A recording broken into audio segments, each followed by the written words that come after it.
Ready? All right. Welcome, everyone, to our Journalism 360 information session. I'm Laura Hertzfeld, and I'm being joined by some of our Journalism 360 ambassadors and folks from the night. Oh, yeah, I'm muted. Oh, my God. This keeps...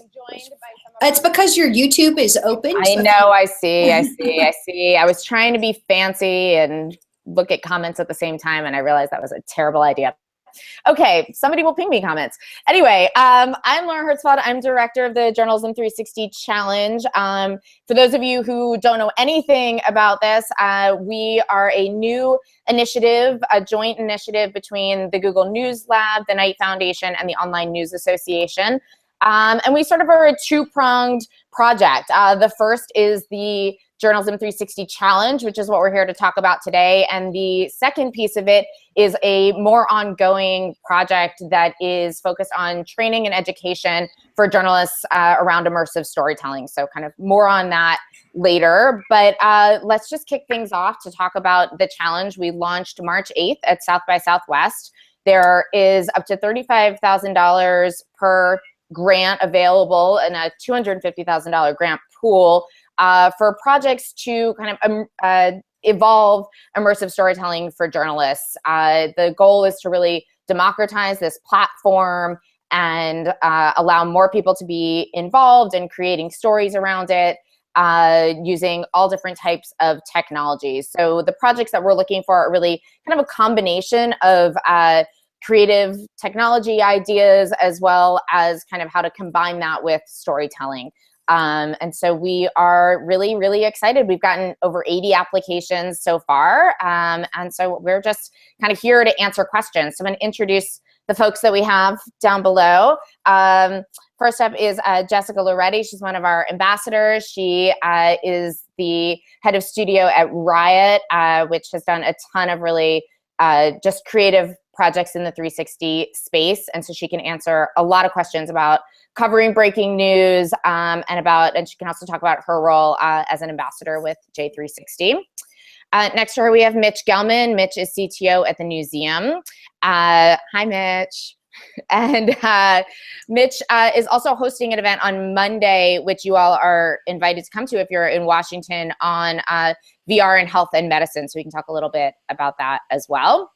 Then we have Nina Zenni. Nina is at the Knight Foundation, and so I think all of our questions that are very much related to the grant and the sort of more nitty-gritty should definitely go to Nina. She's the best person for you to reach out to on that. Next to her is Robert Hernandez. Robert is our digital journalism professor at USC.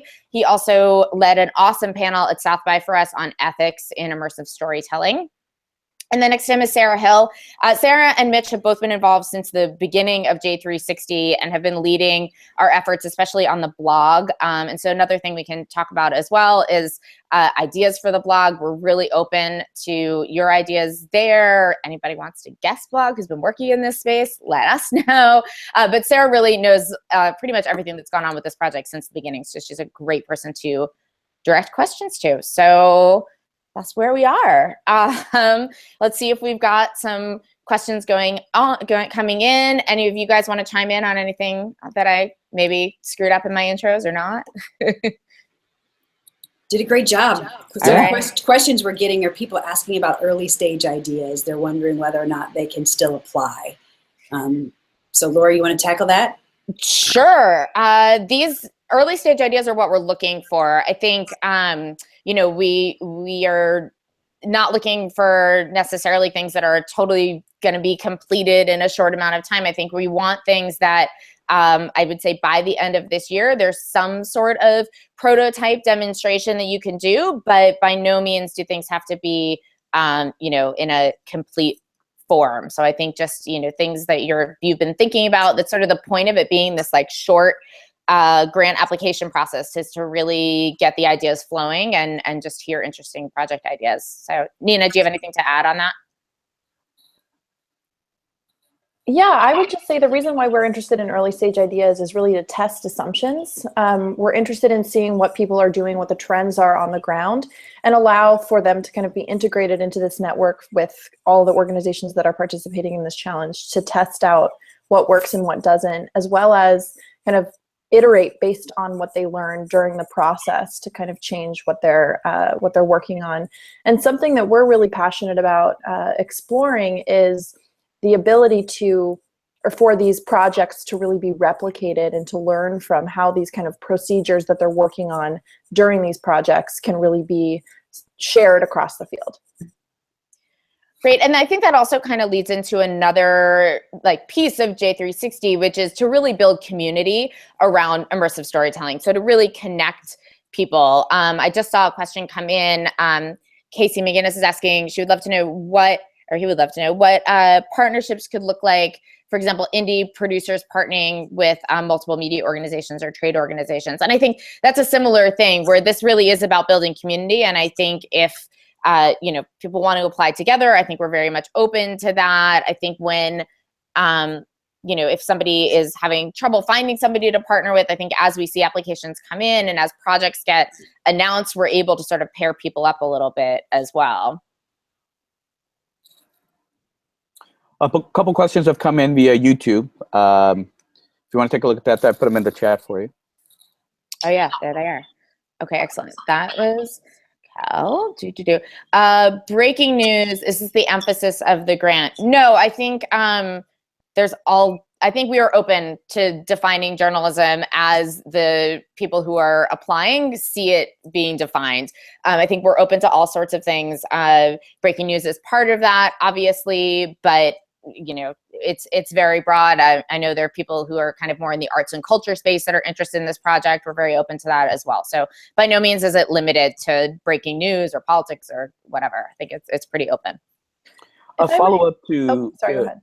A follow-up to his question was someone who just also asked, Donna asked, are multi-platforms okay? Moving from 360 video to building virtual environments that continue the story?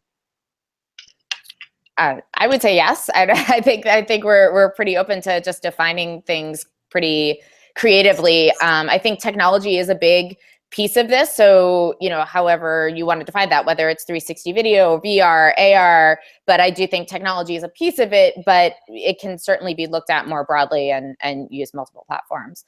I see that somebody is also asking about whether the project can be done in any country and what our limits are. So unlike a lot of other Knight Foundation projects, this is open internationally. So I just want to make sure that's super clear because I've gotten a lot of emails about that. So it does not matter where you live, you can apply for the grant challenge.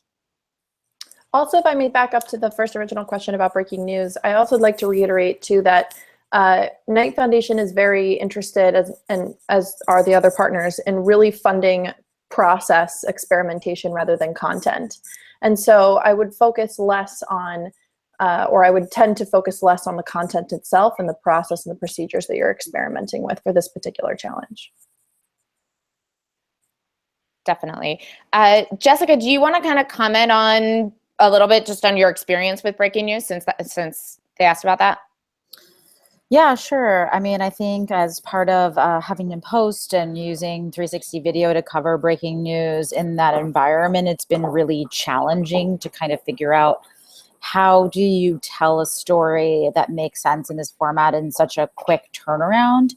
I would say, kind of touching a little bit on all these questions, like I would think more about conceptually, like what are you making, and less about like, do people see it? Like what platform is it on? I would worry less about the distribution piece and more about really understanding how we use this format to tell stories and communicate information and connect with people and really focus on that. And conceptually, how can you tie the format to a narrative and really utilize it in a provocative way? That's a great point. And another way to think about submitting grants is to identify a problem. As Jessica pointed out, one of the problems with breaking news in this medium is the question of how do we turn it around quickly. Another would be how do we protect the identity of certain people in a in a feed. And then there's a lot of challenges that we have in other areas. Somebody had talked about different environments, and one of the challenges we face is how do you integrate a 360-degree video experience into a walk around room scale Unity-based video experience? Is there a plugin for that? Is there a best practice for that? So I think one of the ways to think about it is, what's a problem, what's a challenge that you face or your colleagues face, and then come up with an idea that's going to offer a solution, or at least will test a hypothesis in terms of trying to experiment your way toward a solution for one of these problems. And that, to to Nina's point, will help the challenge serve its purpose, which is to advance the practice, and to advance the practice for a broad range of people trying to learn how to more effectively use this medium to tell stories, as opposed to focusing on the story that we're telling. Yeah, I think that's a great point. I think that's sort of one of the things that keeps coming up, and I think that should kind of be at the heart of these applications, is what questions are they answering? And rather than in some ways getting too wrapped up in the details early on, thinking about how is this a solution to something that you're facing, whether it's in the field or whether it is through distribution or whether it's in covering something specific, but what are those problems and how can technology help us solve them, and what doesn't exist out there yet. I'm seeing some other questions come in. Someone is Illinois Channel TV is asking if there's a deadline or an open application process. So the deadline, as I said, we launched March 8th. When did we launch? The 8th? The 8th. So that's been open for a couple of weeks now. Our deadline is April 10th. So this is a pretty quick turnaround challenge. And we will hopefully be announcing winners, I think, by the end of June. So this is a pretty quick thing. But I think that's, as we said, part of the point, trying to kind of get ideas quickly and move on them quickly as well. Laura, some people are asking, specifically developers are asking about their IP. If they apply and they're selected, do they still own their intellectual property? And if you look on Knight's site, and we'll tweet it out here in just a second, it lists exactly all of the legalese. But basically, if you get one of these challenge grants, you own your IP. But under most funding mechanisms, you'll be required to release what you make as open source. Or Creative Commons. And so there's some details on that. So definitely go to the Knight Foundation site, check out that information about your IP. But as a short answer to your question, yes, you'll own your intellectual property. Yeah. Nina, is there anything specific from Knight that you want to add to that? No, Sarah just covered it perfectly. Great. Yeah, I think that's definitely a question we've been getting. Someone's asking if there will be standardization on equipment, and I don't think so. I think we're really open to, if you're shooting it on the little Ryko Theta and you have an idea, great. If you have a rig and more equipment and have, a more sophisticated thing, I think that's great too. I think it's really more about the concept and the technology that you want to develop around it than it is about specific equipment. SEO Hero, we appreciate you watching. He's commenting on our Twitter from France. He has an application for 360 Live, and he provides his expertise and tips. Am I eligible to participate in the Journalism 360 Fund? A lot of people are asking, they have workflows, they have trainings that they provide. Is that an option that they are eligible to apply? I see there's a question from Kel O'Neill, who's done some real innovative and groundbreaking work already in the medium. And Kel is asking about whether AR projects that confront political issues but may not include live capture, are those up for consideration? I think the answer to that is we're less interested in what the story is going to be than what the process and workflow and technology is going to be to tell that story. So if there's an interesting augmented reality project that you have, the approach to it, the technology, the process that you're seeking to implement would be what the grant would be interested in considering, less so than the story, it's the subject or the topic of the story itself. And I just want to jump back to quickly SEO Hero, who kind of, because we never gave him his answer, we just read his question. So he's asking about if he has training manuals, if he has workflows, is he eligible to apply? And correct me if I'm wrong, but he is. You know, these projects don't just need to be, they don't need to be packaged inside a 360 video or a VR experience. That's not what it is. You know, if you're creating training manuals or developers tools or something like that, any of that has the ability to apply, correct? Yeah. Yeah.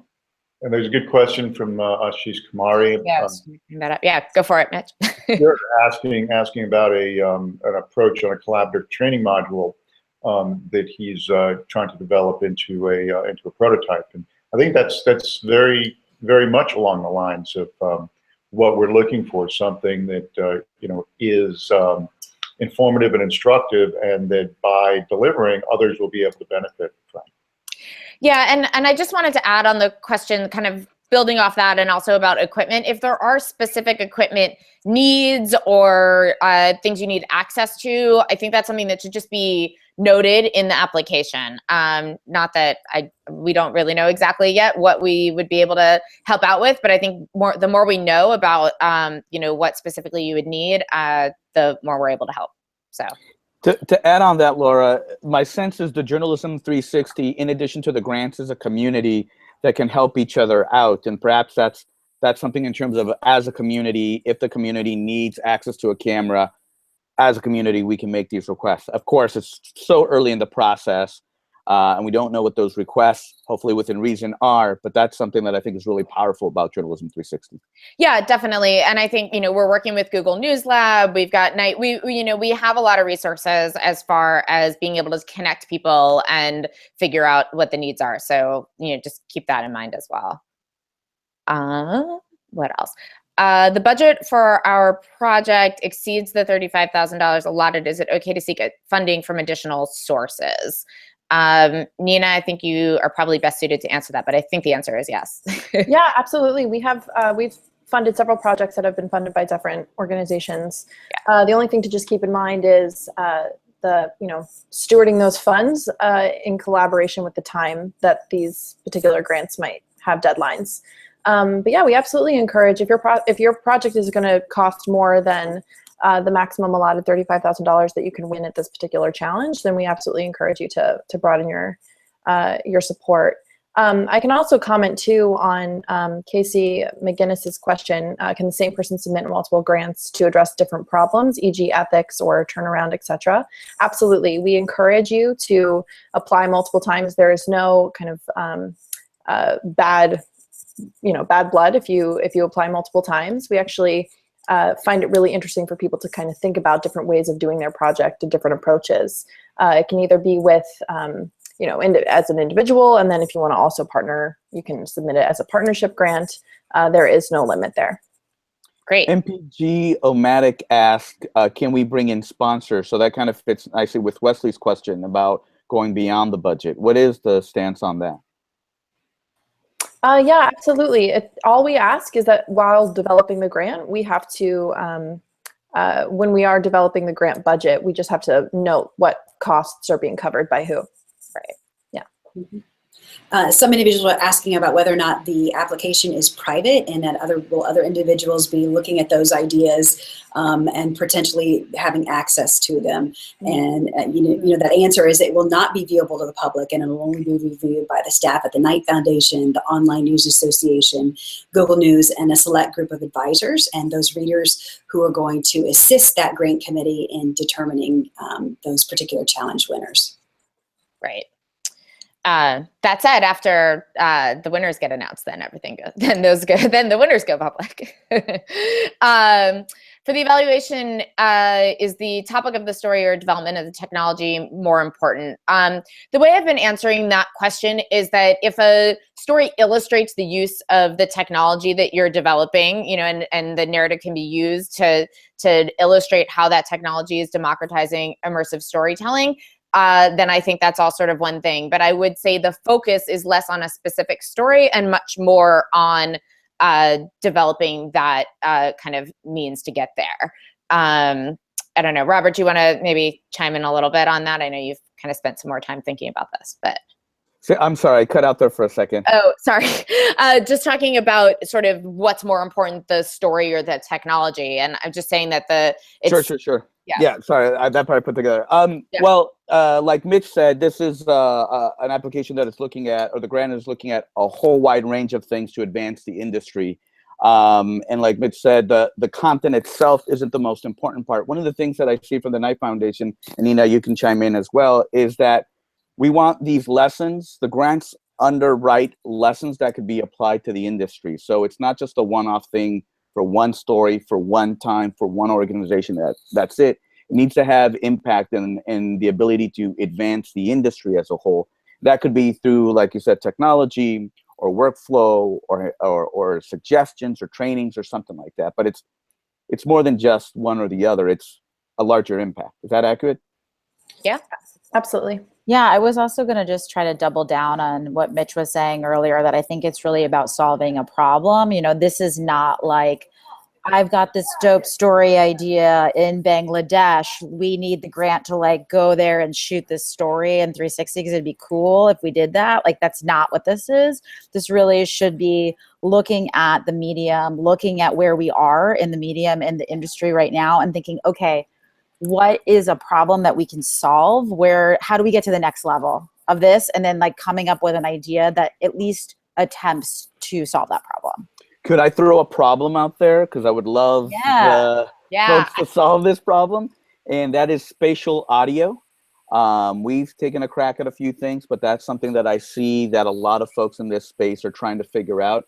Spatial audio for high-end productions like gaming cinema, you know, you have that time to pull that off. But for journalism, doing spatial audio at a quick turnaround, is there a toolkit there that is just off the shelf, ready to go? That'd be a great problem to solve amongst the many challenges that we face in 360 production. Another one that came up in conversation the other night was, how do you archive this content for news? How do you go back and experience something, you know, that happened a year ago? This technology is changing all the time. How do we create a way, to continue finding things easily and experiencing it? So that's another one came up. But we've got lots of ideas. But we can't get funded, so these ideas need to come from you guys. So speaking of problems, you know, Robert mentioned one with spatial audio, but obviously render times. Any individuals out there who have the ability to speed that process through perhaps a new kind of render farm, or a new way that immersive journalism would be able to process that particular higher end video in a timely process, that would be fascinating to see somebody come up with that solution.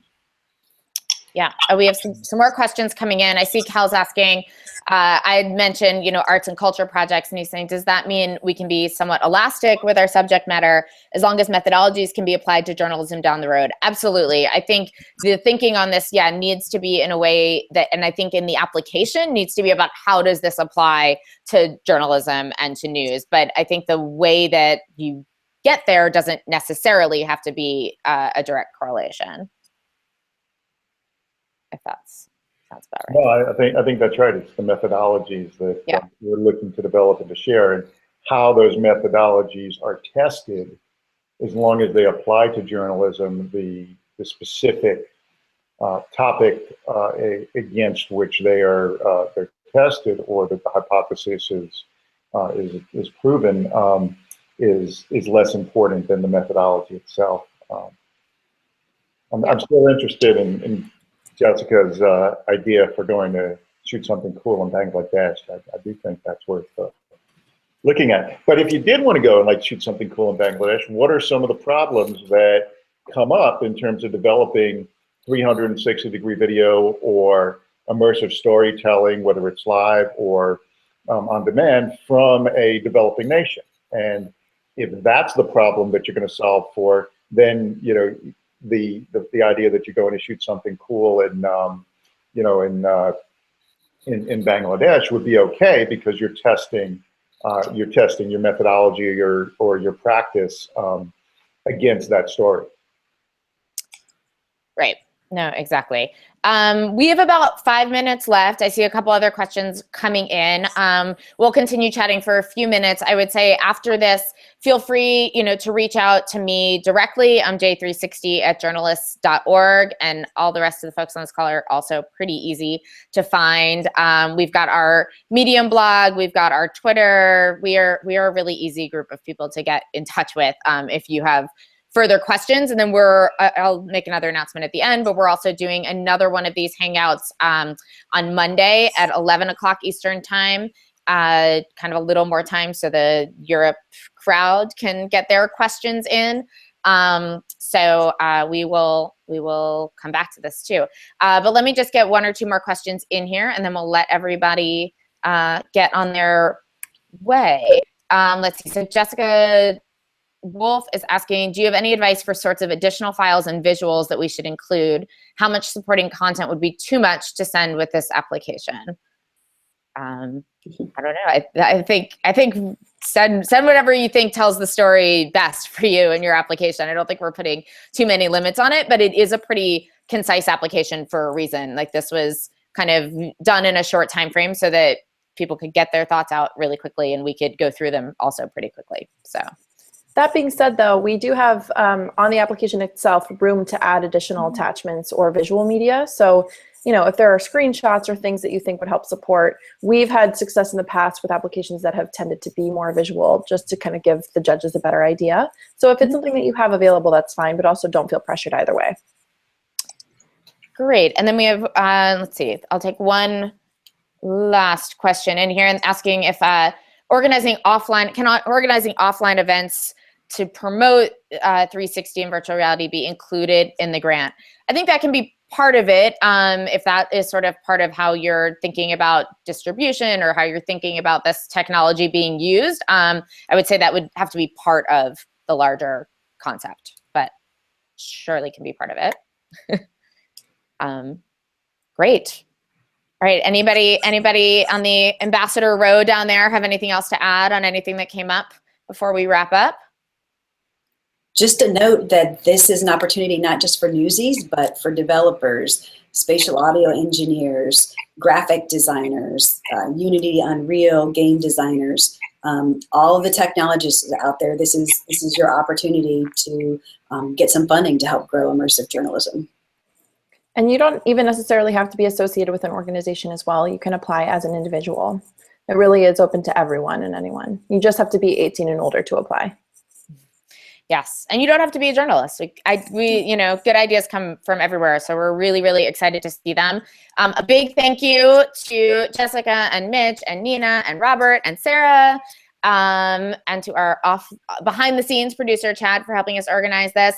And then, just feel free to reach out to me, to Google News Lab, to Knight, to everybody. We are happy to answer questions and really appreciate everybody's enthusiasm. So thank you so much. Awesome. Good luck, Bye. everyone. Bye. Bye.